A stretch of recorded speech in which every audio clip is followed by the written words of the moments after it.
Olá, bem-vindos a mais um episódio do Pod.cast PCD. Eu sou a Bruna Martins, estou aqui com a minha companheira de sempre, a Ju. Tudo bem, Ju? Tudo bem, tudo ótimo. Que nós somos mães de crianças com mielo, vocês já sabem. Mas o médico que nós trouxemos aqui hoje, ele é ortopedista especialista em mielo, é o Dr. Francesco. Seja bem-vindo, doutor. Obrigado pelo convite para as duas. Obrigado, pessoal. Um prazer estar aqui. E para a gente poder começar esse bate-papo, né, Ju, a gente sempre faz aquele pequeno questionamento, doutor Francesco, por que a ortopedia pediátrica, né? O senhor pode contar um pouquinho aí do porquê dessa escolha? Acho que assim, a ortopedia pediátrica, eu certamente devo a escolha para o meu sogro, que é ortopedista pediátrico, né, professor lá da Escola Paulista, professor José Antônio Pinto. E aí, enfim, ele era ortopedista pediátrico, acabou que durante a residência, até um pouquinho antes, eu comecei a acompanhar algumas cirurgias com ele e acabei gostando muito. E ele sempre tratou de crianças com mielomeningocele, paralisia cerebral e outras malformações congênitas também. Era, acho que algumas das principais coisas que ele fazia, né? Então, foi meio que um caminho natural, né?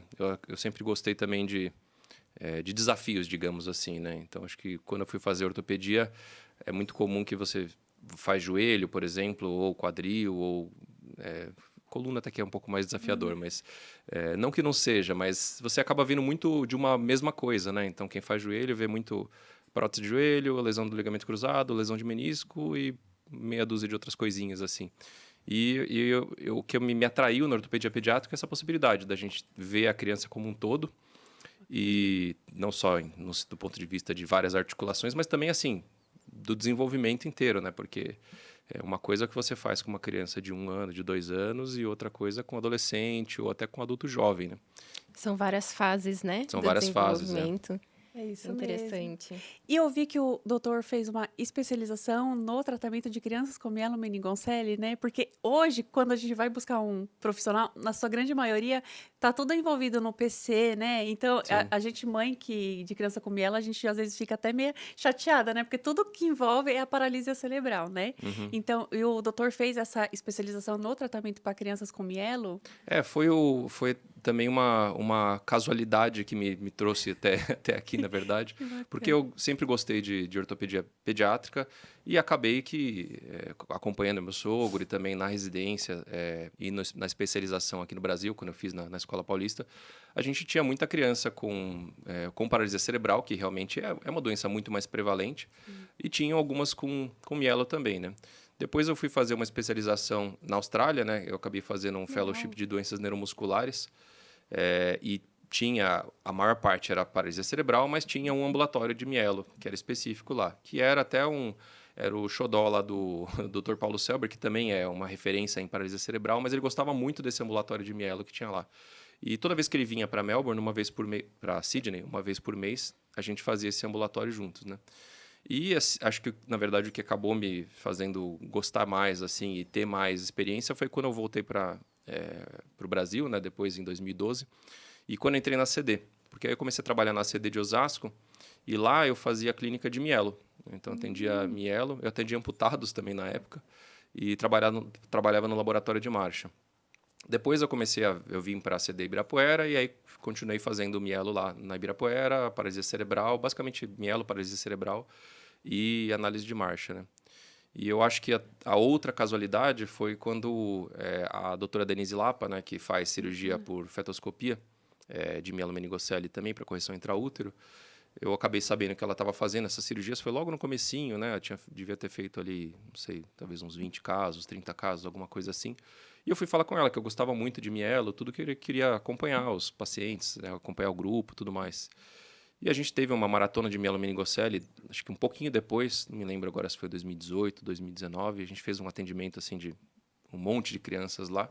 Legal. E depois disso eu acabei acompanhando muitos pacientes do grupo lá de mielo, lá da Denise, né? Então, eu continuo atendendo paralisia cerebral bastante também, né? Na verdade, acho que a minha formação até foi mais de paralisia cerebral do que de Paralisia. mielo, só que as casualidades do destino, assim, foram me levando muito para ver muita criança com mielo, né? Então, hoje em dia, realmente, eu atendo bastante criança com mielo, assim, considerando que é uma doença relativamente rara, eu atendo bastante, né? Tanto dos pacientes que são operados intraútero lá da Denise, mas por outros grupos também, né? Do grupo lá do Fábio Peralta, várias crianças também são operadas pós-natais, eu acompanho também, então tem uma casuística grande até. Que legal. O Pedro é do Fábio Peralta, ele operou intraútero com o Fábio Peralta. Mas aproveitando que a gente entrou nesse assunto, né, de mielomeningocele, queria que você explicasse pra gente sobre a mielo, o que é e quais as lesões, né? Porque é uma caixinha de surpresa ali, né, doutor? Não, realmente. É um mix de lesões, né? Assim, a gente acaba vendo muito, como ortopedista, obviamente, a parte ortopédica, mas eu sempre gosto de começar do começo ali, né? Tudo bem, teve a gente teve a lesão que a coluna não se fechou, né? Porque é o defeito, apesar de ser uma lesão relativamente rara, é o defeito de fechamento do tubo neural mais comum, né? A mielomeningocele. E as suas variações, né? A mielomeningocele tem ali as meninges recobrindo ali a medula que está extrusa, né? Para fora da coluna, porque a coluna não fechou direito. E tem outras variações ali, tem Hack-Skise, que, enfim, não tem a meninge recobrindo, então o tecido neural está mais exposto, teoricamente, ali à lesão, né, do líquido amniótico. E tem outras variações, tem lipomeningocele, enfim, que são outras variantes ali também, né? E dentro dela tem aquelas lesões da coluna, né, que vocês costumam avaliar por essas lesões, né? Por esses níveis, estou falando errado, por esses níveis. Exatamente. Aí, a gente estava até falando um pouco antes aqui, né? É muito comum as pessoas falarem, meu filho tem lesão L5, meu filho tem lesão S1, né? Aí tem os níveis da coluna, né? As vértebras lombares ali, né? Que começa L1, vai até L5 e depois tem as sacrais. E é muito comum que tenha uma certa confusão entre o nível anatômico e o nível motor mesmo da criança, né? Porque muitas vezes a criança tem ali uma coluna que está aberta a partir de L5, por exemplo, ou S1, mas você vai examinar e você vê que ela não tem força de raízes que são mais altas. Às vezes ela não tem uma força boa de L4, de L3, né? Então, apesar de falar-se muito do nível anatômico, no raio-x eu vi que é L2, ou na ressonância, ou X, assim. Eu, para falar a verdade, eu nem presto muita atenção em que nível que foi o nível anatômico, porque, na verdade, não muda praticamente nada para o prognóstico de marcha ou para o tratamento, né? O importante é o nível motor, o nível de lesão neurológica, né? Vale mais uma avaliação do que uma imagem, né? Às Exatamente. É legal. É por isso que a gente sempre fala que a mielo é realmente uma caixinha de surpresa, né? Porque tem ali nos estudos os níveis, mas dentro de cada nível, eles ainda são diferentes, né? Assim, Sim, exatamente. é bem comum isso. Muito bacana. Doutor, dentro da ortopedia, quais são as cirurgias mais comuns para essas crianças ou adolescentes de tratamento cirúrgico? Acho que o mais comum, assim, aí depende um pouco do nível, né? Acho que a gente podia até comentar sobre os níveis, né? Até para ficar claro, assim, para todo mundo, né? Até fiz um post recentemente, assim, tentando explicar isso, né? Porque eu perco um tempo bem grande da consulta explicando os níveis, porque todo mundo ficou fissurado nesse negócio de L1, L2, L3, L4, e funcionalmente a gente tem as classificações ali que são importantes, né? Então, a gente tem uma das classificações que a gente mais usa, que é uma classificação lá de Hoffer, que foi modificada pelo Luciano Dias, que é um brasileiro que trabalha em Chicago, que é um dos ortopedistas que mais publicou sobre mielo. Sim. E trabalhava, na verdade, ele está aposentado agora, está só trabalhando no café dele. Mas que basicamente divide em torácico, que é aquela criança que não tem uma movimentação ativa nos membros inferiores. E aí, assim, ela pode até ter, mas é um músculo que geralmente não faz um movimento que pelo menos vence a gravidade, que é ali o que a gente chama de força grau 3, né? Então, tem que pelo menos vencer a gravidade para você considerar aquele músculo como um movimento útil, né? Aí a gente tem o lombar alto, que é aquele paciente que vai ter geralmente os flexores de quadril e adutores, então um músculo que dobra ali a coxa e fecha um pouquinho o quadril também. Depois a gente vai ter o lombar baixo, que geralmente vai ter os extensores de joelho e os flexores de joelho, então o músculo que estica o joelho, que dobra o joelho. E aí a gente tem os níveis sacrais. Os níveis sacrais começam a ter, que é a diferença do lombar, os glúteos, né? Então, glúteo, tanto o músculo glúteo médio, que é o que abre o quadril, quanto o máximo, que é o do bumbum ali, que faz estender o quadril, que são super importantes para o ortostatismo e para o andar sem apoio depois, né? Quando a criança é mais velha. E aí a gente ainda diferencia, às vezes, ali o sacral alto do sacral baixo, né? Que o sacral alto não tem o músculo da panturrilha e o sacral baixo tem força do músculo da panturrilha, que é, muitas vezes, o que faz a diferença ali, se vai precisar ou não de órtese depois, né? Então, e aí, baseado em cada um desses níveis, né, a gente consegue ter aí uma ideia tanto de prognóstico de marcha, quanto do que é mais comum de deformidades mesmo, né, da gente ver. Deformidades, né? Yeah. E na mielo se fala muito sobre a questão de se tem esses uns faz, outros não fazem, que são a cirurgia do quadril, né, Sim. doutor? É sempre um questionamento aí, né? E aí, isso depende muito do nível mesmo, né? Então, quando que é mais comum o quadril dar problema na mielo? Quando a criança tem um nível mais alto, pelo menos lombar. Por quê? Porque um dos fatores que acontece ali, independente da criança andar ou não, é como você não tem a criança de nível lombar, o glúteo médio, né, principalmente, que é o músculo da lateral ali da coxa, do quadril, que faz abrir a perna. Ele é um músculo importante para estabilizar a bacia quando você está em pé. Se você ficar em pé num pé só, para a bacia não cair, você precisa desse músculo contraindo do lado que está apoiado no chão para deixar a bacia estável, né? A criança não tem essa força, ela fica andando, oscilando o tronco, né? E esse músculo também é muito importante para estabilizar o quadril no lugar. Quando o músculo está fraco, o quadril ele vai aos poucos saindo do lugar, né? E tem vários estudos, inclusive desse grupo aí de Chicago, que é o que mais estuda sobre isso, mostrando que o status do quadril, né, como o quadril está, se ele está luxado ou se ele não está luxado na vida adulta para criança com mielo, e não interfere no padrão de marcha se a gente está falando de uma criança de nível lombar, que é o mais comum do quadril sair do lugar, né, os lombares e torácicos, né, lombar baixo, lombar alto e torácico. O sacral é aquele paciente que provavelmente, por ter o músculo glúteo forte, é um quadril que não vai sair fácil do lugar. E se tiver algum problema, porque às vezes a criança pode nascer com mielo e ela ter uma displasia do quadril, como qualquer criança neurotípica tem, né? E nesse caso, aí vale a pena tratar. Só que aí é incomum, é mais raro que a criança do nível sacral tenha o quadril luxado. Então acaba sendo uma situação rara de você fazer um tratamento para o quadril por isso, porque nos lombares geralmente não precisa, não vale a pena. Se você trata, vai lá, põe no lugar, faz um monte de coisa, volta a sair do lugar. E nos sacrais que valeria a pena, é raro acontecer. Então acaba sendo uma situação incomum. Doutor, e uma dúvida. Eu já ouvi falar sobre idades para ser feita essa cirurgia, porque às vezes realmente vai, faz uma cirurgia, corrige, aí depois a criança tem um pico de desenvolvimento e sai do lugar novamente. Quais são, então, as idades mais indicadas para se operar um quadril, pé, joelho? Tíbia, quando a Tíbia. criança faz Rotação, rotação de né? tíbia. Então aí se a gente for ver realmente o que é mais comum, né, de deformidades e de alterações, né? Pode ser uma coisa congênita, então a criança pode nascer com um pé torto congênito, um pé talo vertical, que é um outro tipo de pé torto, assim, que fica com o pé meio viradão para cima, assim, né? Que são deformidades congênitas do pé. Essas daí, elas são melhor tratadas logo que a criança nasce e tem condição de tratamento. Às vezes, tudo bem, tem que esperar terminar de fechar a mielo, aquela coisa toda, não vai ter problema esperar 15 dias, um mês, 2 meses, não vai mudar nada. Mas até no petalo vertical, às vezes a gente demora um pouquinho para ter certeza que é um petalo vertical mesmo, né? Se não é um outro tipo de pé calcâneo, alguma coisa assim. Mas quando confirma, aí o ideal é já tratar cedinho, né? Logo que é pequenininho, porque aí você deixa o pé bem corrigido, né? E existe uma chance de recidiva, né? Particularmente no pé torto, né? Que é o pé virado para dentro rígido, pé torto congênito equinovaro, você tem uma chance de recidiva, que é maior na mielo do que na criança que não tem mielo, né?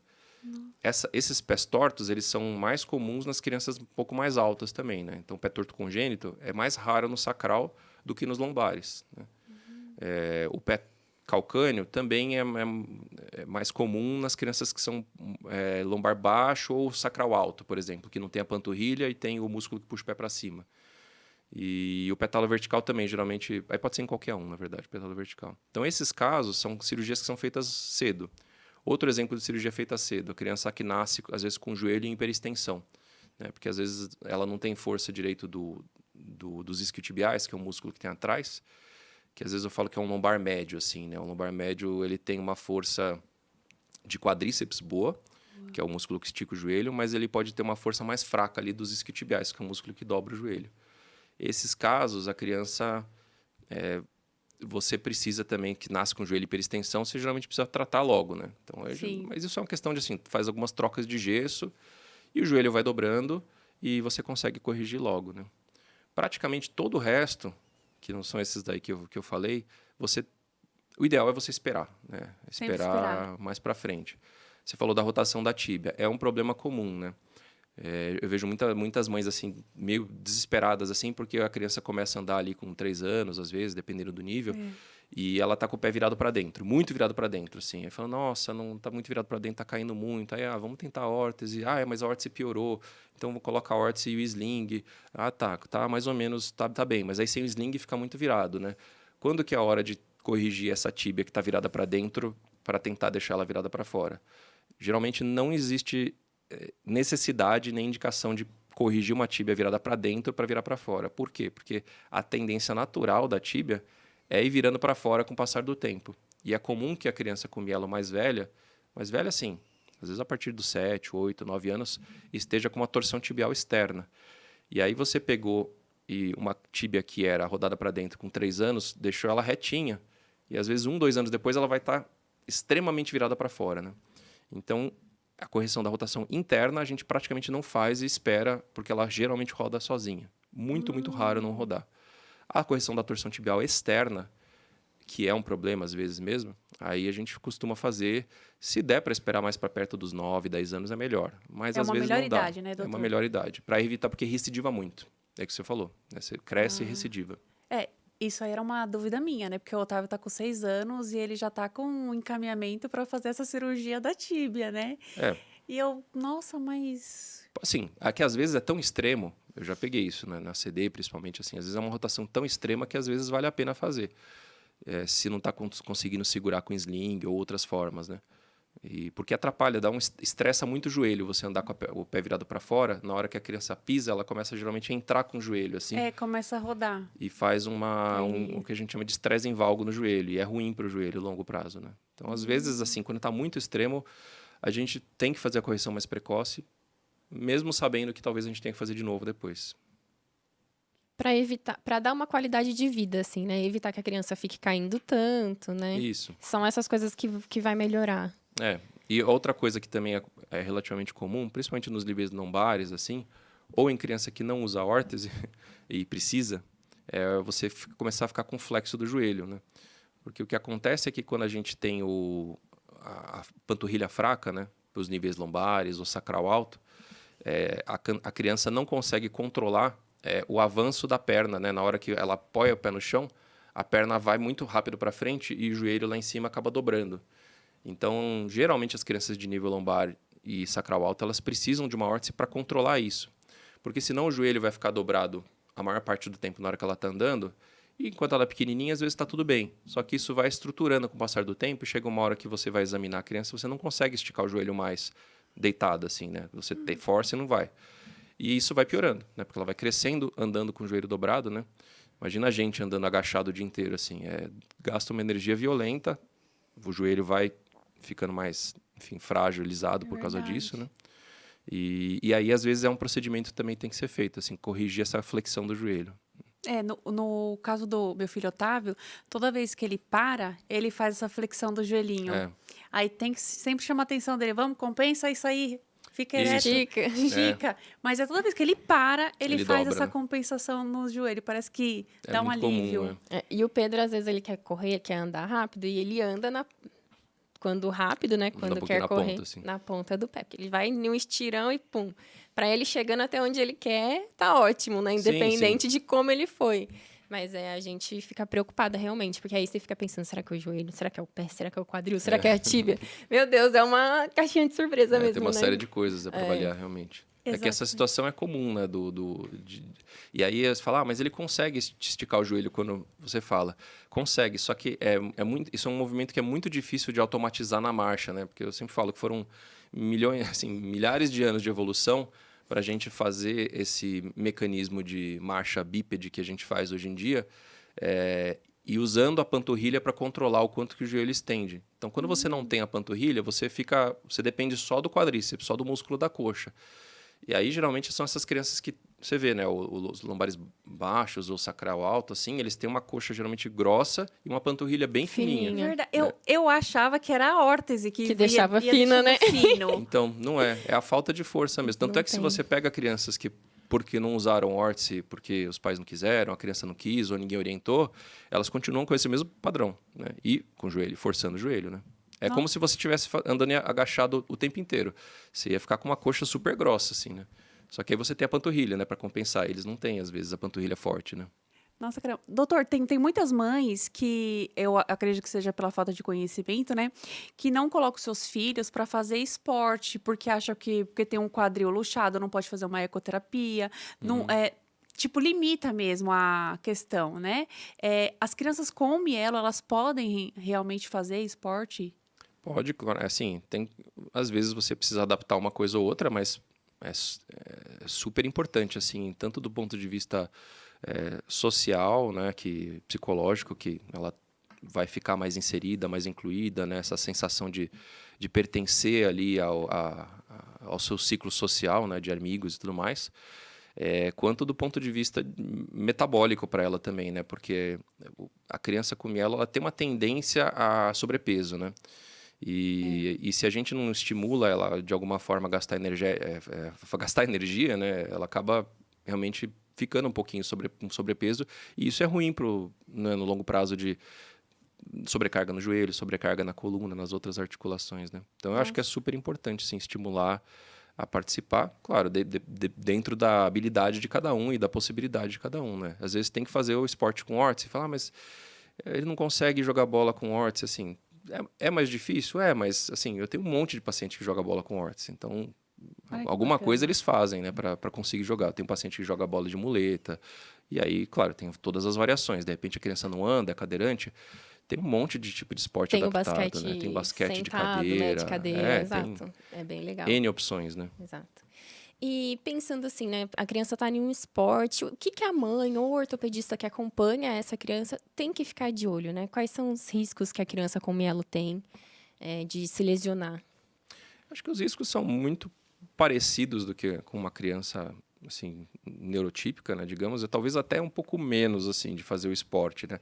Eu confesso que eu tenho pouquíssimos pacientes que tiveram uma lesão importante no esporte mesmo, né? Mesmo crianças cadeirantes assim, até porque elas fazem o esporte na cadeira, né?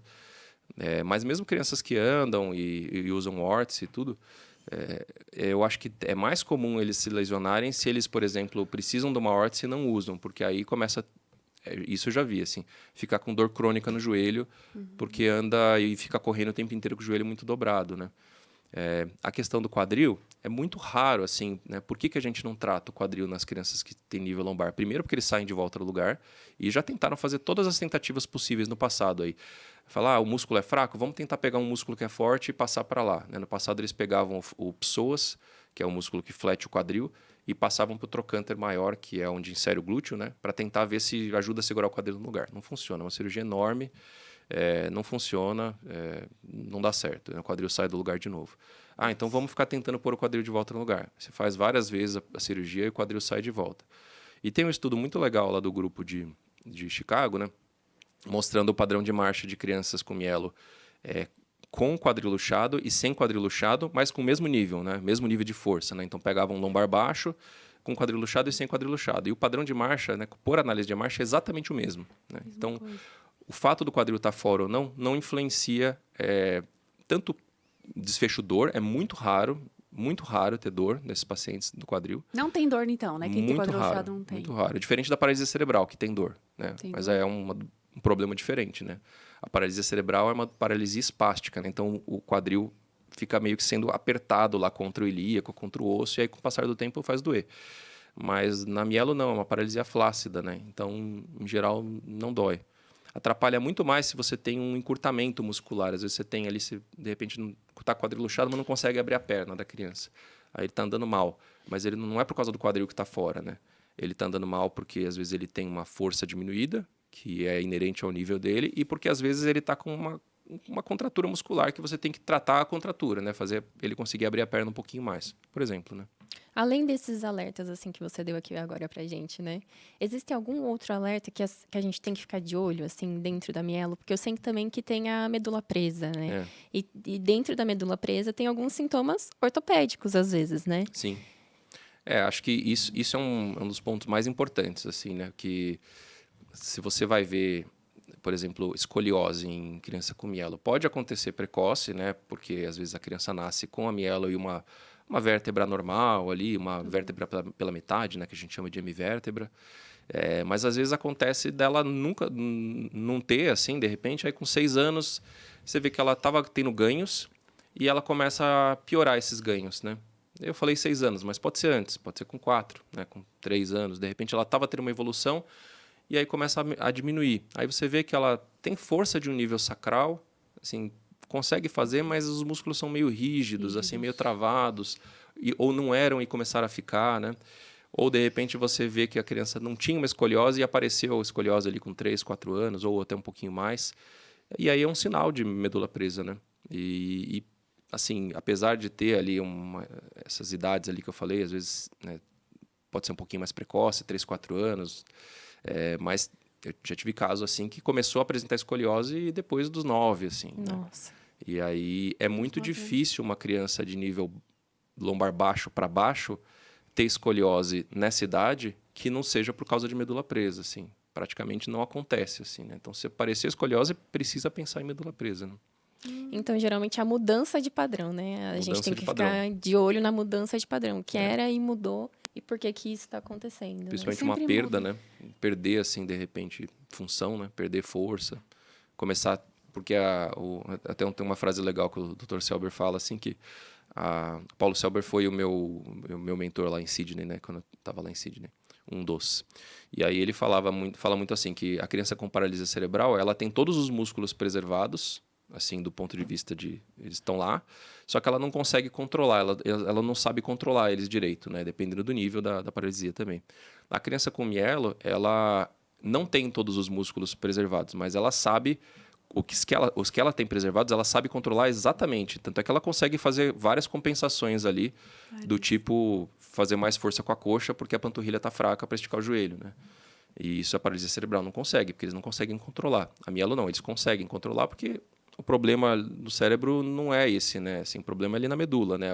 Quem manda o comando, a caixa preta ali tá preservada em geral, né? Só que aí, se você tem um músculo que de repente ele tem um controle super bom e aí ele começa a ter dificuldade com esse controle e aí começa a aparecer espasticidade, que é uma coisa que não é para ter na mielo, tem na paralisia cerebral, mas na mielo não é para ter, né? Que é aquela resistência, né? Você faz ali uma força no músculo, uma força brusca assim, e aí o músculo dá aquela travada e depois ele vai. Isso não é para ter na mielo, né? Você começa a ter isso, você vai testar reflexo que não tinha e de repente começou a aparecer uns reflexos muito exagerados, são sinais que você precisa pensar se não tem medula presa, né? E aí não adianta a gente só ir pelo diagnóstico pela ressonância, né? Porque ressonância vai ter medula presa em todo mundo, praticamente. Todo mundo. Você tem que ver se clinicamente tem sinais de medula presa, que são esses aí, né? Nossa, que bacana. Doutor, explica um pouquinho sobre essa questão da pisada valgo, da pisada varo, Tá. né? Tem muitas dúvidas referente a É. isso aí. Qual que é a diferença? O que prejudica mais? O que danifica mais aí, se é possível dizer assim? É mais comum, depende muito do nível, assim, né?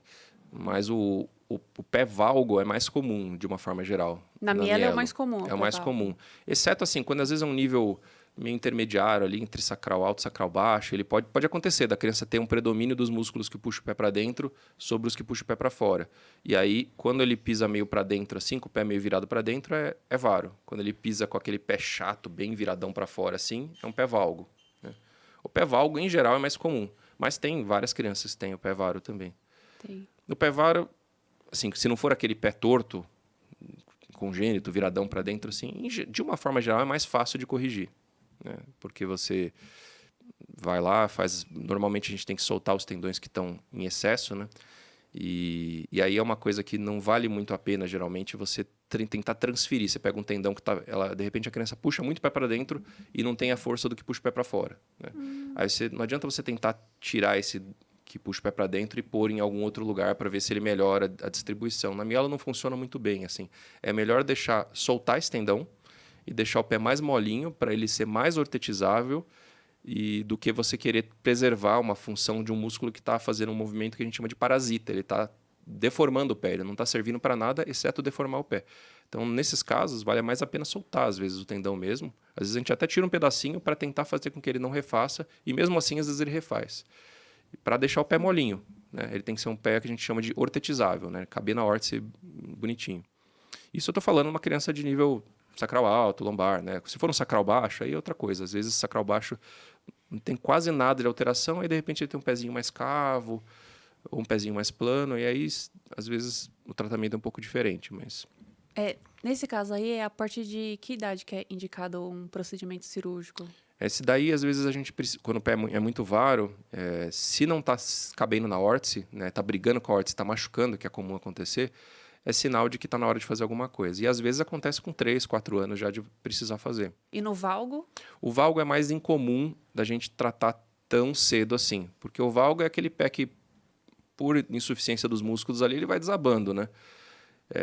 Normalmente a gente trata quando a criança é mais velha, mas existe um tratamento ali, uma cirurgiazinha que é feita, que é menos invasiva assim, não mexe tanto na parte óssea, que chama artrorrese, que a gente bloqueia um pouco o movimento do talos contra o calcâneo, né, que são os 2 ossos do pé ali, para o pé não desabar tanto. Né? Então ele fica mais estável. E isso daí geralmente é feito, pode ser feito a partir, poderia até com menos assim, mas geralmente a gente faz com uns 4, 5 anos, quando o pé está desabando demais e está machucando na órtese, né? Tá machucando. Se der quanto mais der para esperar só com a órtese é melhor. Mas que bacana. às vezes não é necessário. Doutor, a recuperação desses procedimentos cirúrgicos aí é a longo prazo? Como que funciona? Dói? Esse é um ponto interessante, assim, é muito mais fácil, geralmente, fazer essas cirurgias numa criança com mielo, por exemplo, do que numa criança com paralisia cerebral. Porque, em geral, eles não têm, mais fácil eu quero dizer, de recuperação, porque eles não têm dor, na maioria das vezes, no pé. A criança que precisa fazer essa cirurgia, eles têm uma dor, às vezes tem, mas é menor. Pequena. Então, o pós-operatório é muito tranquilo, em geral, de dor, né? Você tem que se preocupar, claro, porque às vezes eles não sentem, e se você faz um gesso apertado ou que pode machucar, eles não vão te dizer, né? E é uma preocupação, inclusive, na órtese, né? Às vezes você deixa a criança o dia inteiro com a órtese e vai ver no final do dia tá uma ferida lá e ele não percebeu, né? Isso, verdade. Mas o pós, às vezes, é mais tranquilo por isso, assim. E esses 2 tipos, né? Se for fazer essas liberações de tendão ou se for fazer essa artrorrese, às vezes nem precisa imobilizar muito tempo, assim. Dependendo do tipo, a gente nem imobiliza ou, né, dependendo da qualidade óssea, às vezes a gente deixa 3, 4 semanas com um gessinho só para aquilo incorporar bem. E o outro, que você alonga os tendões, geralmente é isso também, umas 4 semanas para cicatrizar na posição que você quer. Aí depois volta para a órtese. Aí, depois de quanto tempo a criança já pode voltar para as terapias normais? Poderia, dependendo do que for feito, poderia voltar rápido, assim, né? Até na semana seguinte, assim, para não, Nossa, às vezes, bacana. para andar, né? Apesar que algumas coisas a gente até poderia, teoricamente, andar. Eu tenho um pouco de receio de deixar a criança com mielo andar com gesso, porque a gente faz para várias outras situações, a gente deixa dar carga com gesso. Mas porque eles não sentem o pé, às vezes. E aí você tá com gesso e você não tá abrindo para olhar todo dia, né? Então, de uma Verdade. forma geral, assim, apesar da gente fazer muito isso para paralisia cerebral ou outras doenças, para mielo eu costumo evitar de falar para dar carga com gesso, porque eles não sentem e eu já vi fazer úlcera no calcânio, porque a criança não percebeu e o gesso estava pegando e você não viu, né? Doutor, nessa cirurgia, tirou os tendões, né? Os que precisam, ficou mais flácido, molinho para utilizar a órtese. E é possível, a longo prazo, imobilizar esse pé para que ele não seja tão necessário assim uma órtese quando ele está adulto, já passou da idade óssea aí, não vai mais crescer o osso, né? E ele já está lá com o pezinho mole, mas ele quer, sei lá, sair da órtese. Sim. Adulto, é possível imobilizar desse jeito para que ele não se prejudique? Sim, tem como fazer isso, mas não é recomendado, porque Não é seguro, né? Não é assim. seguro, porque infelizmente eu já vi pessoas que fizeram isso, não porque não queriam usar órtese, mas porque acharam que o tornozelo estava instável e tal, e fizeram o que a gente chama de artrodese, que é travar o movimento do pé com o tornozelo. Travou a 90 graus. O problema é que como qualquer pessoa que não tem sensibilidade direito no pé, mielo ou lesão medular ou diabetes ou qualquer outra coisa assim, essas artrodeses elas podem ser muito ruins porque a pessoa fica com mais possibilidade de desenvolver pontos de pressão. E eu lembro muito bem de um caso de uma menina adulta, né, com 30 e poucos anos com mielo que eu acompanhei na CD. Fugiu o nome dela agora, de vez em quando vem.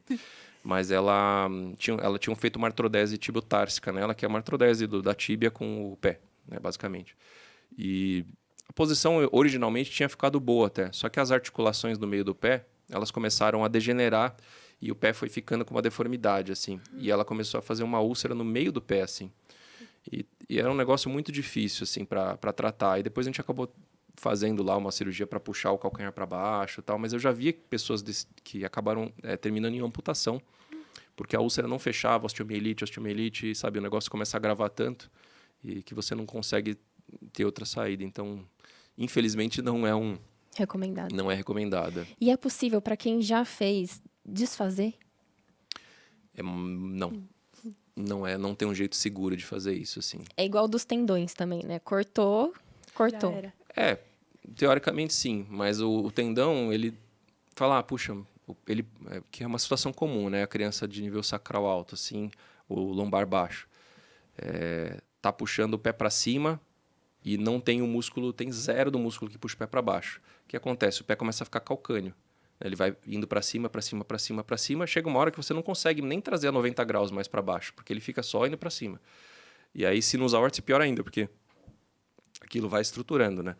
E aí eu também já vi várias vezes a criança, adolescente, adulto, fazer úlcera no calcanhar, e aí a úlcera vai para o osteomielite do calcâneo, tudo, e terminar em amputação, né? Então, esse tendão, ele tá trazendo um problema ali para ela, né? Ele, por mais que a gente solte ele, fala, mas ele vai perder esse movimento de puxar o pé para cima? Vai, mas ele não é um movimento que ajuda na marcha para praticamente nada nessa situação, porque ele não tem o antagonista, que é o músculo da panturrilha. Então, não inventaram nada melhor ainda hoje do que soltar esse músculo mesmo e colocar uma órtese, né, bonitinha. Mas quer dizer que ele não vai conseguir andar sem órtese? Não vai ser esse músculo que você tirou que vai limitar o fato dele andar com órtese ou não. É o músculo da panturrilha que ele nunca teve, né? Esse músculo de puxar o pé para cima não vai mudar nada para ele no padrão de marcha, assim. Ô, doutor, e você falou de tirar o músculo do quadril, do quadríceps e colocar no quadril. Eu não sabia que existia essa cirurgia. Pensando em panturrilha, é possível tirar um músculo do quadríceps e colocar na panturrilha?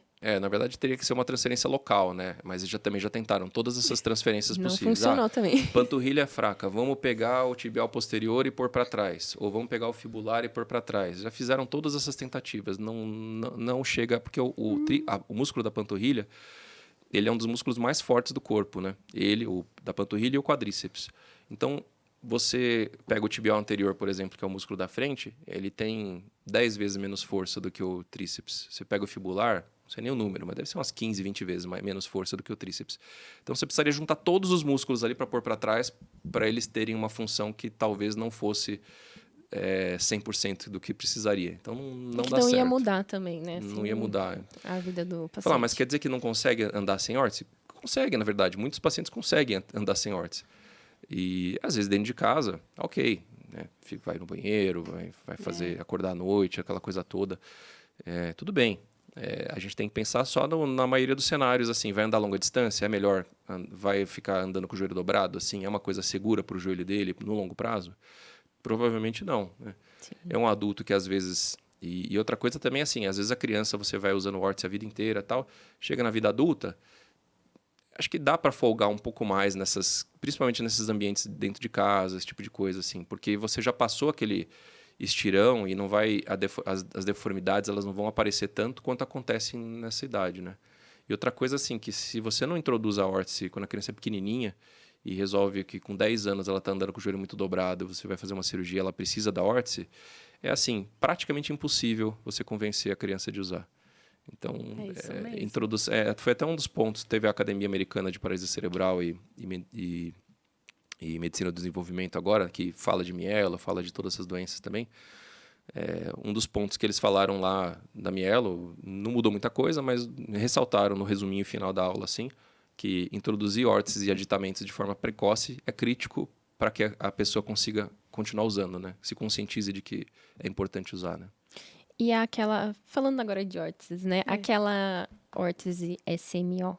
Ela também não funciona para mielo, né? Ela funciona só para uma mielo sacral baixa, né? Porque o que a SMO faz? Ela controla basicamente o vário e valgo do pé, que é aquilo que você tinha perguntado, né? Não controla muito mais nada, assim, né? Porque é esse movimento que basicamente acontece dentro do pé, né? Esse movimento do pé vir para cima, que eu falei que a tíbia avança e a criança fica com o joelho dobrado, ele depende do controle do tornozelo, né? Desse avanço da tíbia. Então, ele precisa de uma coisa mais alta para segurar mesmo, né? Que nem essas órteses que a gente tem aqui, né? A gente tem umas afos fixas pequenininhas aqui. Então, precisa de uma coisinha desse tipo aqui, né? Se a gente coloca uma órtese baixinha, ela só vai conseguir controlar esse varivalgo. Então, às vezes, um sacral baixo precisa, né? Mas, na maioria das vezes, ou uma RCMO, ou um teninhos de cano alto, uma botinha um pouquinho mais reforçada, já dá conta do recado. Ou, às vezes, nada. Né? Agora, se a criança é qualquer coisa que não seja um sacral baixo, sacral alto, etc., não vai funcionar, né? Ela vai segurar um pouco o varivalgo, mas vai continuar tendo o problema da perna ir para frente e dobrar o joelho. Não vai segurar, tá vendo? Só a importância. Falando de hortas, já que você já falou da hortas, vamos falar aí, doutor consegue explicar, direcionar aí quais são os modelos ideais para as crianças de mielomeningocele, se criança pode usar ou não, porque tem muitas mães. Por que que o meu filho não pode usar órtese articulada na mielomeningocele? Explica para essas mães, doutor, por que não pode? Ou pode, né? Não sei. De repente. Na verdade, assim, não tem. Eu sempre falo brincando assim que se a criança usa, como ela usa órtese articulada, é porque geralmente ela não precisa de uma órtese tão longa, porque a órtese articulada, ela não é o mesmo problema da SMO. Como ela consegue empurrar a tíbia, ela deixa a tíbia ir para frente, ela vai fazer com que você não tenha esse controle do tornozelo e acontece a mesma coisa, né? A perna vai para frente e o joelho dobra lá em cima. A principal função da órtese na mielomeningocele, além de estabilizar o pé, proteger e tudo mais, é controlar o joelho para o joelho não dobrar. Você fala, mas a órtese é no pé e vai controlar o joelho. É isso mesmo, né? É por isso que eu estou falando. Assim, a gente não pode deixar a perna ir para frente, porque se a perna vai para frente, o corpo está para trás e o joelho vai ficar dobrado. Isso é uma coisa mecânica que acontece, né? Então, você tem que deixar a perna a 90 graus do solo, assim, para que o joelho consiga esticar. A não ser que assim, a criança esteja pensando naquele movimento, como você tinha falado, eu vou tentar esticar. Na hora que ela está pensando, acontece. Mas é uma coisa que não se automatiza na marcha, assim. A pessoa não consegue automatizar porque é aquilo que eu falei, a evolução de milhões de anos aí não é você fazer algumas vezes que você vai conseguir automatizar isso, né? Então é muito difícil. E a órtese articulada, o problema é esse, ela deixa a perna ir para frente e faz o joelho dobrar. Então ela não tem por que usar, assim, praticamente, né? E essa questão da órtese afo, órtese suropodálica, é basicamente a mesma coisa? A AFO é isso, né? Uma ankle foot orthosis, é uma órtese que estabiliza o pé e o tornozelo. Então a órtese suropodálica é a mesma coisa do que a AFO, né? A AFO é o nome em inglês, né? Aí tem algumas outras órteses que são as mais altas, né? Então, tem aquela do joelho, né? Que esqueci o nome agora. Tem a CAFO, por exemplo, que pega o joelho. É isso que você tá pensando, não? Acho que tem que nessa parte onde tem o elástico, ela é aberta aqui e aí fica... uma reação ao solo, né? Isso, reação ao solo. Tem a órtese de reação ao solo, né? Que faz basicamente a mesma coisa que a AFO. Ela, justamente na hora que você pisa, ela deixa a perna a 90 graus, porque aí o corpo vai chegando para frente e o joelho automaticamente estende, né? Se você deixa a perna ir para frente aqui, o corpo vai chegando, mas ele nunca consegue chegar o suficiente para o joelho estender. Aí a órtese de reação solo, ela faz exatamente a mesma coisa. A diferença, né, que como vem com o polipropileno aqui para frente, em vez de ficar só aqui atrás, na verdade, se você tem um velcro bem forte aqui na frente, ele faz a mesma coisa que a órtese de reação solo. Só que às vezes a criança é muito pesada, é grandona, etc. A órtese de reação solo pode ajudar um pouco mais, né? Só tem que tomar um pouco de cuidado, né? Inclusive na ACD não se faz órtese de reação solo para mielo porque tem um pouco mais de risco de machucar. Porque às vezes eles não sentem, né? Dependendo do nível, você pega um lombar baixo, às vezes eles não sentem abaixo do joelho. E aí você fica fazendo pressão muito forte com um negócio duro na frente do joelho e pode machucar. Então, em geral, não se usa por causa disso. Mas eu já vi sacral alto usando super bem, assim, funciona bem. Super bem. E as fivelas, doutor? Tem diferença de posicionamento de fivela para pés valgo e pé varo? Tem duas possibilidades, né? Ou você faz aquelas órteses que... Essa daqui é uma órtese simples que não tem aquele inset interno que parece uma SMO que fica dentro da órtese, né? Geralmente, quando tem aquele SMO, aquilo lá já segura bem o pé, porque fica bem justinho, né? E aí não precisa... Em geral, não precisa usar uma tira diferente. Mas quando você tem um pé... Você vai usar esse tipo de órtese, que é muito bom também. E aí você precisa corrigir um VAR ou um valgo, aí você tem que mudar a posição de onde as tiras vêm, né? Então, se a gente quer corrigir, por exemplo, um pé... Isso aqui é uma órtese do lado esquerdo, né? Se a gente quer corrigir um pé varo, ela tem que vir da parte de dentro, da lateral, para a parte de fora da parte medial. E se for valgo, é o contrário. Ela tem que vir da parte de dentro aqui da parte medial e ir para a parte de fora da parte lateral. Porque aí ela meio que puxa o pé para onde você quer que ela vá, né? E aí, às vezes, também a gente coloca de diferente, né? Assim, esse velcro da frente pode ser removível, porque se você usa... É que essa aqui é uma órtese que tem um antiderrapante, né? Mas se você coloca uma órtese sem antiderrapante, normalmente, numa criança mais velha, é isso que você faz, né? Aí você pode deixar esse velcro da frente removível para usar, né? Colocar dentro do tênis, consegue. né? Então não é obrigatório usar órtese com tênis com essa última fivela aí. Se a órtese se você vai usar com tênis, geralmente não precisa desse velcro da frente, porque atrapalha, né? Para pôr no tênis, né? Ah, sim, legal. E esse velcro aqui do tornozelo, também numa criança maior, uma possibilidade, porque às vezes a criança é pesada e está usando a órtese de reação solo, ela pode machucar. E essa daqui, o velcro começa a ceder, você vê que a perna não está segurando direito, ela está indo para frente mesmo com a órtese, né? Porque está meio que empurrando o velcro. Você pode colocar um velcro mais largo, você pode colocar 2 velcros, já dá para fazer essas mudanças. Adaptações, assim, né? E essa noção você consegue ter na avaliação ou é legal também fazer um exame de marcha, avaliação de marcha? Eu acho que na avaliação já dá para ter uma noção muito boa, assim, porque vendo o grau de força, isso desde bebê, assim, né? Já dá para ter uma ideia de que nível que a criança vai ser. Mais fácil quando está chegando perto de 1 ano, mas assim, com 6 meses, assim, já dá para ter uma ideia muito boa. E aí você já consegue dar uma previsibilidade ali. Provavelmente vai ter que usar a órtese desse tamanho, apoio, às vezes não dá para ter certeza, porque é mais difícil avaliar o glúteo se tem força ou não, né? Mas às vezes muda também. Às vezes você acha que vai ser uma coisa e quando a criança começa a andar, você fala, tem uma forcinha de panturrilha. Começa a andar, você vê que a força não é suficiente, ele começa a andar com o joelho dobrado, né? Ou o contrário, às vezes você fala, eu acho que não vai dar. Aí a criança começa a andar e você vê que, na verdade, ela tem força suficiente e não precisou de órtese. Então, às vezes acontece, né? E o exame de marcha, ele pode ajudar. Eu acho que, principalmente, assim, para planejar...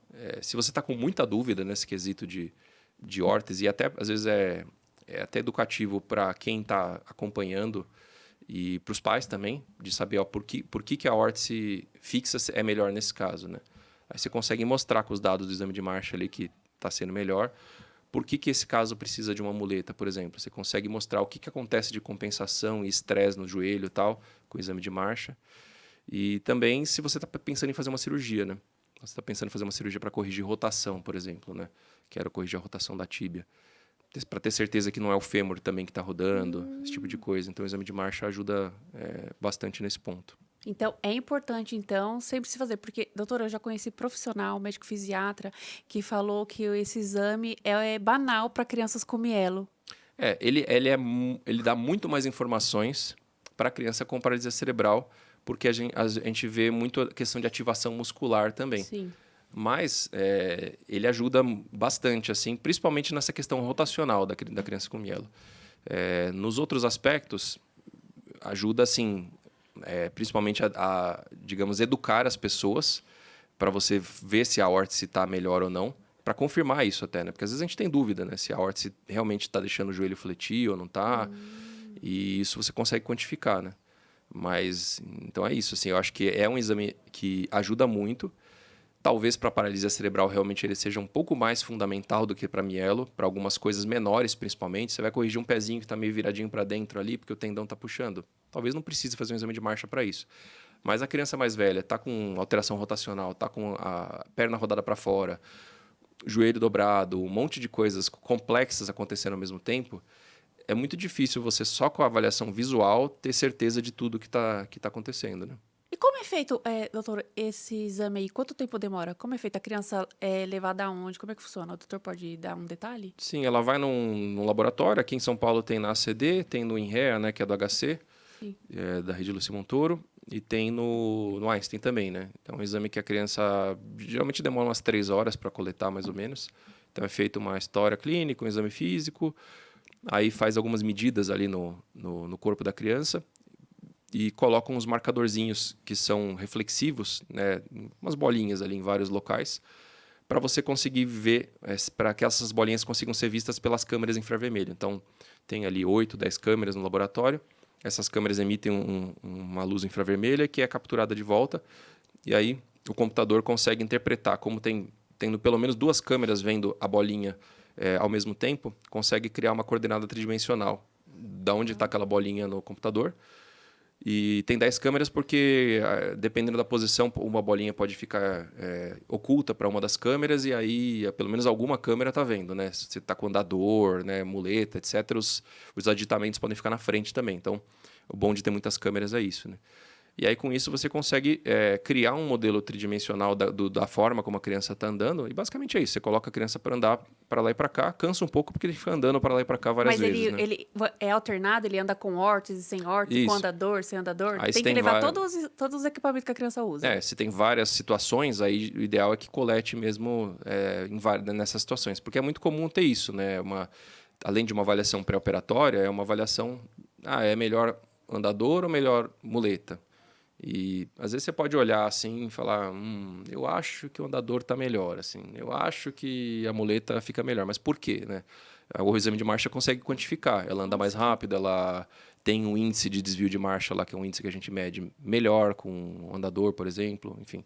Então tem coisas que a gente consegue quantificar, é um exame muito objetivo, né? Muito mais do que você só olhar assim e falar, eu acho que aquele fica melhor, né? Ele tira esse achismo, né? Ele tira o dá achismo. dados. Quando o Pedro fez, depois no laudo são gráficos, e aí tem o gráfico assim da imagem certa, o número certo, aí o número dele. Então, assim, mostrou quanto que ele estava abaixo, quanto que estava acima, pelo que eu entendi, né, doutor? Isso. do errado, ou entendeu? Exatamente. E a partir de que idade já é o indicado para se fazer esse exame aí? O ideal é a partir de uns 4, assim. 4 anos se a já criança consegue fazer. for muito, muito colaborativa, com 3 já dá. Mas, assim, em geral é 4, porque precisa colaborar. Difícil. Tem que colaborar. E mesmo. demora, né? Demora, Quando a precisa gente colaborar, fez, a foram criança umas cansa. 4 horas. É. 4 horas lá dentro, aí eles dão um lanchinho, porque senão a criança não para. É Exatamente. difícil, é difícil. Doutor, vou até falar uma palavra difícil aqui agora, que minha amiga falou para eu falar. Mentira. Sobre a epifisiodese. O que seria isso, doutor? Que a gente às vezes vê alguns médicos É um procedimento falando. cirúrgico. Isso a Mas gente pra que sabe. que Mas serve? para que serve? Para que serve? Quando é feito? E como que é feito, né? Depois da recuperação? Legal. É um procedimento que a gente eu até acabei não comentando, né? Mas é legal porque é uma técnica que permite você aproveitar o crescimento da criança para corrigir alguma coisa, né?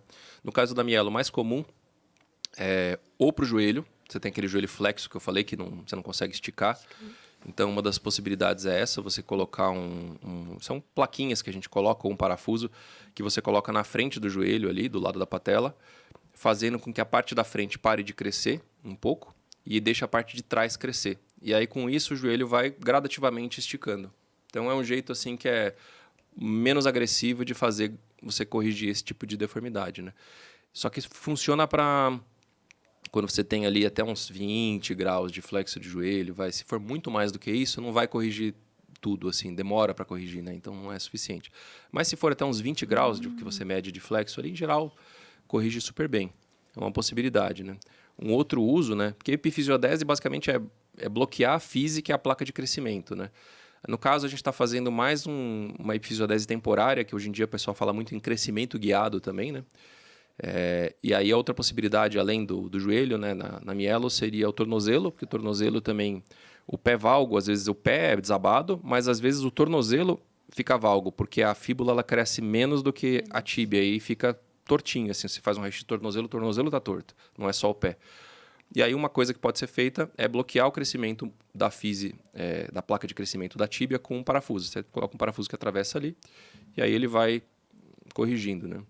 E aí as outras possibilidades seriam para corrigir a diferença de comprimento, se a criança às vezes tem, não é tão comum que a gente faça essa correção, mas às vezes acontece de uma criança muito assimétrica, porque tem isso, né? Às vezes ela pode ser lombar baixa de um lado e sacral baixo do outro, né? E compensando Nossa. na órtese, eu já vi criança compensando Um 4 saltinho, né? centímetros Exato. na órtese. Aí você pode compensar na órtese ou você pode fazer uma cirurgia de epifisiodese para fazer o lado maior crescer um pouco menos, para tentar diminuir um pouco essa diferença. Que interessante, né? E é algo que é muito pouco divulgado. Acredito que nem todo Não mundo se saiba fala, né? disso. Que não se fala, doutor. É, Bem é, bacana. mas funciona super bem, assim, assim, é pouco invasivo, porque você faz, né, a do tornozelo.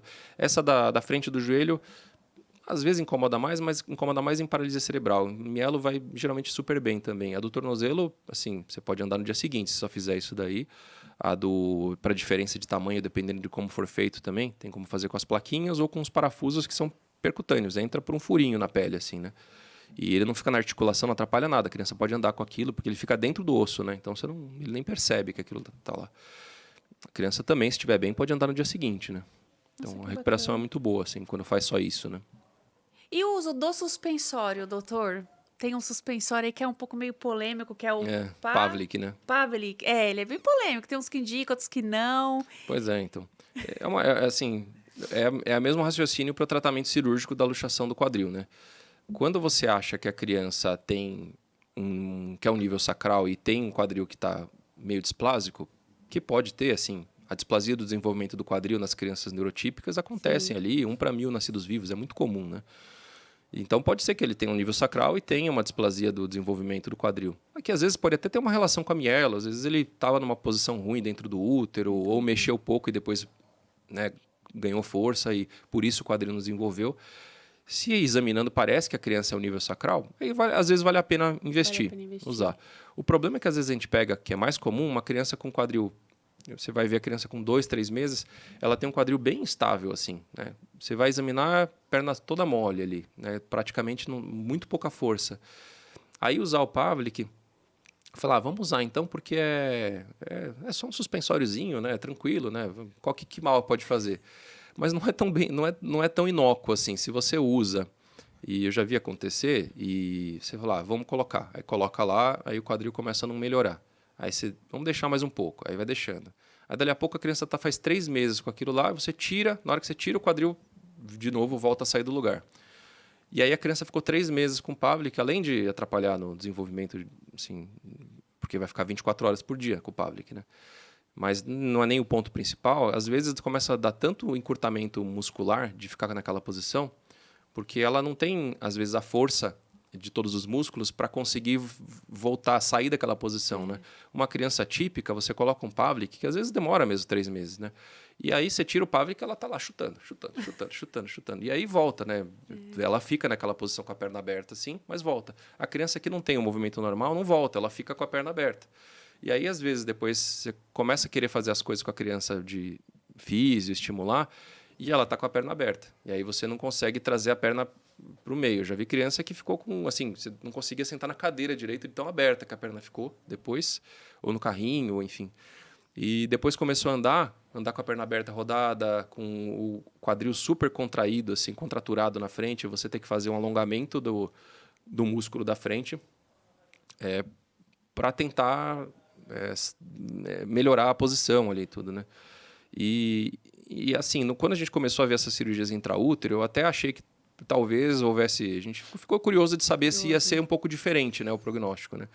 E teve alguns casos que foram tratados por outros colegas, um ou outro caso que eu achei que era nível sacral eu tratei, alguns que eu fiquei na dúvida, eu até sugeri que, né, podia tentar colocar, e basicamente o que a gente viu é que, assim, os pacientes que eram nível lombar, 100% luxaram de novo, assim, né? Nossa. Os sacrais não, mas assim, quantos sacrais eu realmente vi e tratei, assim? Acho que 2, 3, assim, poucos. Nossa, que Porque é bacana. difícil acontecer. Esse não é aquele... Esse é o que ergue a perninha e É o fica que ergue preso, assim. assim, né? E É. aquele do pé, que tem um que coloca no pé e fica assim. É o tênis. Dennis Brown, né? Dennis O Dennis Brown. Brown ele é usado geralmente como complementação para o tratamento do pé torto, né? Você faz o tratamento do pé torto congênito com gessos, né? Gessos seriados. Depois, geralmente, tem que fazer o cortinho do tendão de Aquiles, né? E aí, a posição final do gesso é aquela. E aí, esse é indicado, né? Geralmente a gente usa tudo, né? Às vezes só assim, o protocolo normal, né, do Ponseti, do método de Ponseti, para usar para criança de pé torto congênito idiopático, né, sem mielo, é até os 4 anos à noite, né? Na mielo, às vezes o que você começa a ver é que a criança já tem uma tendência a rodar o pé para fora, né? E às vezes você pega uma criança ali com 1 ano, 2 anos e tá usando o Dennis Brown e começa a ficar com o quadril muito rodado para fora também. Então atrapalha. Dependendo do caso, aí tem que avaliar caso a caso, enfim. Dependendo dos casos, eu às vezes acabo trocando, em vez de usar o Dennis Brown depois de 1 ano, 1 ano e meio, 2, para usar uma AFO fixa só, né, em vez de usar o Dennis Brown, por causa desses problemas que podem dar mais para cima, né, no quadril, na tíbia. Sim, e eu vejo também que a perninha dos mielos, né, elas não ficam retas assim, né? Não sei se é por causa do músculo fraco ou se é alguma coisa óssea, de algum osso. Em vez de ficar assim, com o joelho para cima, às vezes eles ficam Rodados para fora. rodados para fora. Não estica, mas não sei, fica assim. É muito... É músculo ou é osso? É muscular, mas com o passar do tempo você vai tendo Prejuízo uma torção óssea, digamos assim, né? É raro você chegar... Porque como você vê o joelho para fora, é um problema que está vindo lá do quadril, né? O quadril já é rodado para fora. E é muito mais comum na criança com mielo o quadril rodado para fora. Na paralisia cerebral, ao contrário. É muito mais comum a criança com o quadril rodado para dentro. Né? Na mielo, não. Por causa do desequilíbrio muscular, eles ficam com o quadril rodado para fora. É raro você precisar fazer uma cirurgia nisso, né? Mas é uma outra indicação que a gente fazia muito do exame de marcha na CD, era para isso. Era para tentar diferenciar se a rotação é do quadril ou é da tíbia na hora que a criança está andando. Porque às vezes ele está andando com o pé virado para fora, assim, quase 90 graus, né? E aí você quer saber se é da tíbia ou do fêmur e quanto que cada um corresponde. E a gente já teve criança assim que não é tão comum, que o problema era dos dois. E aí a gente teve que rodar os dois, né? Rodar o fêmur para dentro, porque estava andando assim, 90 graus para fora, né? Mas o mais comum é na tíbia, né? Mas às vezes tem um pouquinho do quadril, mas costuma ser tolerável, né? O problema é se roda demais, né? E, doutor, você falou sobre a cirurgia intraútero, né? Hoje, o maior benefício para os mielos é a hidrocefalia, né? Não é comprovado nenhum benefício ortopédico, por exemplo, para fazer essa cirurgia intraútero. Pois é, assim... Não muda o quadro ortopédico devido a essa cirurgia. Eu acho que o que acaba mudando, né, que é o que eles têm mostrado, é que o nível, obviamente, para hidrocefalia é muito bom, porque, enfim, não tem a invaginação do cerebelo ali, né, no canal medular, e aí não dá hidrocefalia, ou dá, quer dizer, dá, mas dá menos, né? Mas tem essa questão de que se você também está operando intraútero e você diminui aquele efeito dos nervos e da medula estarem expostos ao líquido amniótico e aquilo piorar a lesão original, você, na hora que coloca para dentro antes da criança nascer, você diminui o tempo de exposição da medula ao líquido amniótico. E aí, geralmente, né, na teoria, né, e é o que costuma se ver, você melhora a função motora por causa disso. E aí, por causa da força, né? Isso interfere na força que aquela criança vai ter. E aí você impacta diretamente nos achados ortopédicos, né? Então, uma coisa que eu observei muito, assim, a criança que era operada pós-natal, era muito comum que, assim, era muito mais fácil, às vezes, definir o nível bem cedinho, assim, porque geralmente, na hora que fechava, toda a partir do ponto que ela tem a lesão, ela tem muito pouca força nos demais músculos, né? E, às vezes, essas crianças operadas intraútero, algumas ficam meio assimétricas e algumas têm músculos que tem vários níveis de músculo preservado, não com força, às vezes, total, mas com uma força que pode não ser suficiente, às vezes, para andar sem órtese, mas reduz a incidência de deformidades. E aí tem um estudo não tem um estudo grande, o único estudo grande que tem sobre isso, comparando a cirurgia pré-natal com a pós-natal do ponto de vista ortopédico, é um estudo de um autor que chama Swarup, que pegou os dados daquele estudo do MOMS, que é o primeiro ensaio clínico que fizeram lá comparando pré-natal com pós-natal, mas aí a cirurgia a céu aberto, né? E eles viram que, assim, apesar da incidência de alterações ortopédicas serem altas também, era um pouco menor das alterações ortopédicas no grupo que fez a cirurgia intraútero e o tamanho dos procedimentos cirúrgicos eram menores. E, assim, isso bate com a minha percepção. Assim, eu lembro na ACD, primeiro que eu lembro de ter muito mais paciente de nível torácico e lombar alto do que eu tenho hoje em dia. Hoje em dia, assim, eu vejo muito paciente sacral baixo, sacral alto. Sacral alto tem um monte, assim. E lá não era a maioria, né? E hoje em dia é. E outro ponto também é que eu lembro na CD de fazer muitas cirurgias. Tudo bem que às vezes o pessoal ficava muito tempo na fila de espera, demora, aqueles joelhos muito graves, dobrados e tal. E tem sido tão infrequente hoje em dia, assim, essas cirurgias muito grandes que a gente fazia lá, que eu acho que a minha impressão é que o resultado é mais ou menos parecido com o que eles estão colocando lá. Não que a gente não tenha crianças que estão nível torácico. Tem nível torácico, tem nível lombar alto, continua tendo. Mas eu tenho essa percepção de que é um pouco menos do que era antes. Nossa, que bacana. Doutor Francesco, para a gente poder encerrar esse episódio, eu queria que o doutor deixasse aí uma dica, porque assim, a gente também tem um público muito grande de pais típicos, né? E geralmente eles têm aquela visão que o ortopedista é Só para crianças só para atípicas. crianças com deficiência, e não, né? Qual a dica que o doutor deixa para essas famílias, né, que tem aí uma criança típica que começa a apresentar algum tipo de situação? Quando que o pai tem que se atentar para poder procurar esse médico de especialidade para levar o filho dele? Acho que o principal, isso, né, para as crianças atípicas e para as típicas também, né? As atípicas costumam fazer um acompanhamento meio seriado aí para a gente ir detectando precocemente as alterações, né? Mas geralmente crianças assim que têm, primeiro assim, criança que está tendo dor, né? Que não é criança, é difícil ter dor, uma dor consistente no mesmo lugar, né? Então criança que está tendo dor no pé, dor no joelho, dor no quadril, assim, é uma coisa que certamente precisa avaliar, assim, né? Principalmente se é uma coisa recorrente, né? E aí eu não estou falando aquela dor. Às vezes tem aquela criança que tem a dorzinha à noite lá, que é a dor do crescimento, né? Que inclusive criança com mielo pode ter, né? Que não é o crescimento, ninguém sabe por que acontece. É uma dor noturna, a criança às vezes acorda no meio da noite com dor. Geralmente ali em torno dos 5, 6 anos é o mais comum. E aí no dia seguinte está bem, né? E tem essa dor de vez em quando, né? Esse não é tão preocupante porque é um padrãozinho que não está atrapalhando. Mas uma dor durante o dia, que a criança está se queixando, acaba todo dia, aí acorda mancando. Essas coisas são coisas que precisam de atenção, né? Ou se tiver grandes desvios, né? De repente tem um pé muito plano, está queixando de dor no pé, ou tem um joelho muito em X, principalmente depois dos 6, 7 anos, aquele joelho muito valgo, ou muito rodado para fora, para dentro, o pé. Acho que é interessante uma avaliação. Tem que procurar, né? Justamente para ver se precisa fazer alguma coisa ou não. Tem muitos casos que não precisa, são variações do normal. Mas tem alguns que vale a pena fazer, né? E tem que focar no detalhe, o ortopedista pediátrico, né, doutor? Porque muitas das vezes elas vão procurar um ortopedista convencional, o cara atende mais adulto do que criança e às vezes não sabe, então é importante, né? Sim. Procurar sempre um ortopedista pediátrico para essa criança ser avaliada, não é? Até porque a gente costuma ver tudo, né? A gente dá uma olhada em tudo, na coluna, no joelho, né? Então, às vezes você vai no ortopedista aqui, tá com dor no pé, vai no ortopedista de pé, ele vai ficar muito focado no pé ali, às vezes ele vai ter dificuldade de examinar para ver se o quadril tá rodado para dentro ou não tá, se tem alguma questão de diferença de tamanho, porque não é o hábito, né? Se tiver um problema muito específico do pé, ok, né? Mas, né, que tá claro ali, mas às vezes não é o caso, né? A gente acompanha muito, inclusive, crianças que foram, na verdade, assim, foram crianças atípicas, né, que tiveram mielo, paralisia cerebral e cresceram e viraram adultos, né? Justamente porque a gente está habituado com o problema, a gente está habituado com a doença, né? Então a gente atende bastante criança, adulto com paralisia cerebral, mielo e outras doenças, que às vezes o ortopedista geral também está muito focado na área específica dele, no joelho, no pé, no quadril, mas ele não tem esse conhecimento global da patologia, né, da doença, do que esperar e até, né, das órteses, dessas questões aí.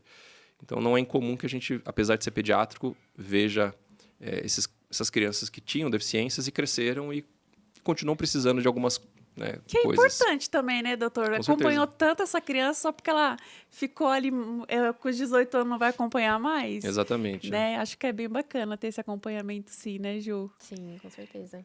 Doutor, quer deixar algum recado pro pessoal lá em casa? Não, eu acho que primeiro foi um prazer estar aqui. Acho que é muito importante, eu gosto bastante de falar sobre esse assunto, já deu para perceber, né? Eu acho que assim, um ponto importante quando a gente fala de mielomeningocele particularmente é a questão da prevenção, né? Sim. E só para lembrar, né, que a mielomeningocele ela não pode ser 100% prevenida com a ingesta de ácido fólico, mas ela reduz bastante a incidência. Então, todo mundo que está pensando em ficar grávida, ou que está em idade fértil, e mesmo que não esteja pensando, acho interessante pensar na suplementação de ácido fólico, porque reduz bastante o risco, né? E, claro, você fazer esse diagnóstico precoce também e considerar as opções, né? Quando acaba acontecendo, saber que não é o fim do mundo, né?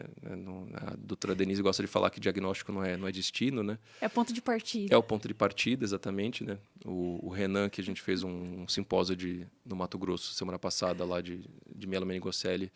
O Renan, que é um adulto aí com mielo, que fala bastante também nas redes, coisa e tal.